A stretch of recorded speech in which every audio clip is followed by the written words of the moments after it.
You know Obelix from Asterix and Obelix, who fell in the magic potion when he was little? I was like him. When I found makeup, I found my jam.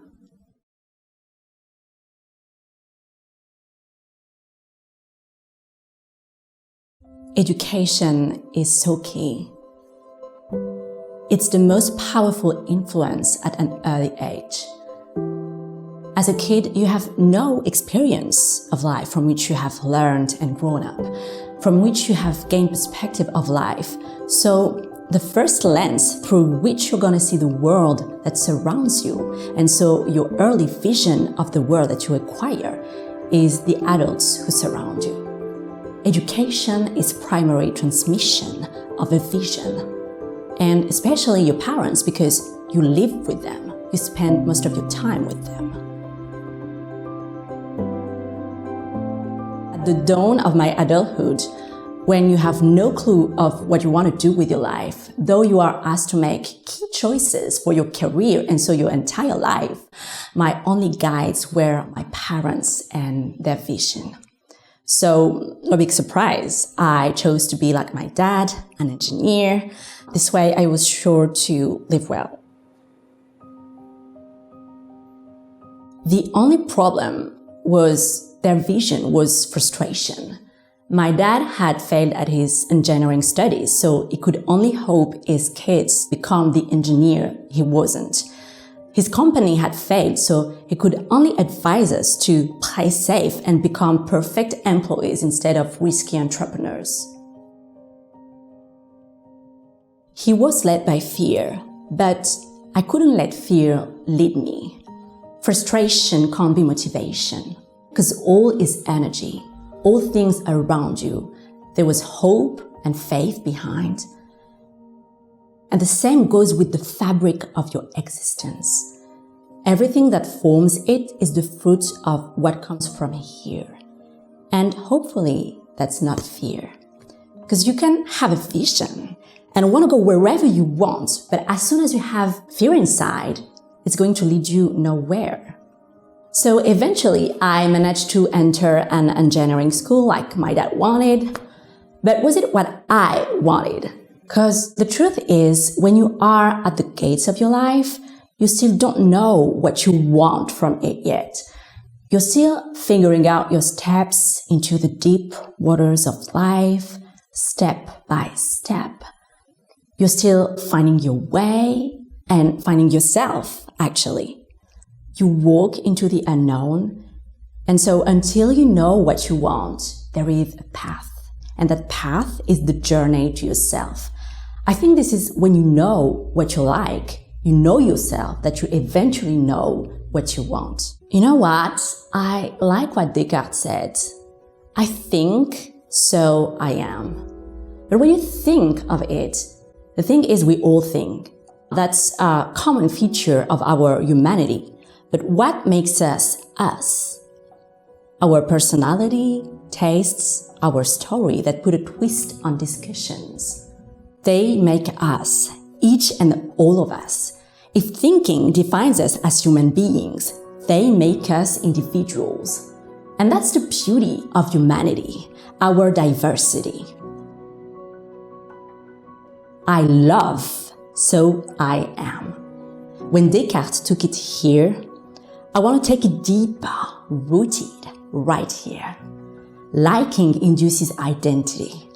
Knowing ourselves, that's the first journey we should all start in our life. During my studies, I got the opportunity to travel a lot, and that was a true blessing since my childhood. The only journey that I was allowed to do was homeschool.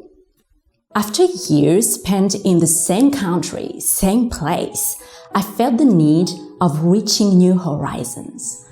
I wanted something new, something exotic. Mexico was a new chapter of my life, made of adventures and stories that I could never live before. I know that awful things are said against that beautiful country, but I'm so glad that I never wanted to read news on it. Always having a fresh perspective on things, Envisioning the best really helped me to step into new experiences and just live my best. It was a liberating source of living.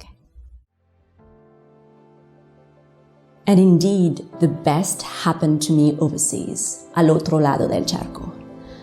Other than traveling confidently across Mexico, daring and overcoming fear, the biggest and most substantial journey I made was identity. I found myself.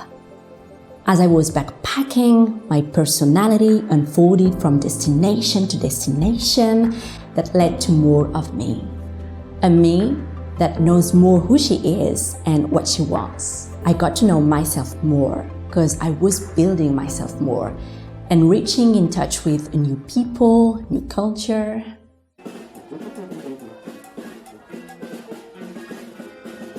Overseas, one thing that struck me though is how much women take care of themselves. Not that French girls don't, okay? But how many times have I seen women do their makeup in the bus? Have I found a makeup bag hidden in the stocks in my workplace, or a worker that sneaks in the bathroom with her makeup bag in the arm? Or the little girl her mother brings to the shop to get her a new accessory? You see, for the European girl that I am, that sounded a little like obsession to me. So one day, I sit down at my desk and I do a little research. No, a big research, because I need to understand what that thing is that women feel the needs of breaking the rules of a workplace for a makeup bag. Like, why do they love makeup so much? There must be something about it, and I needed to figure it out.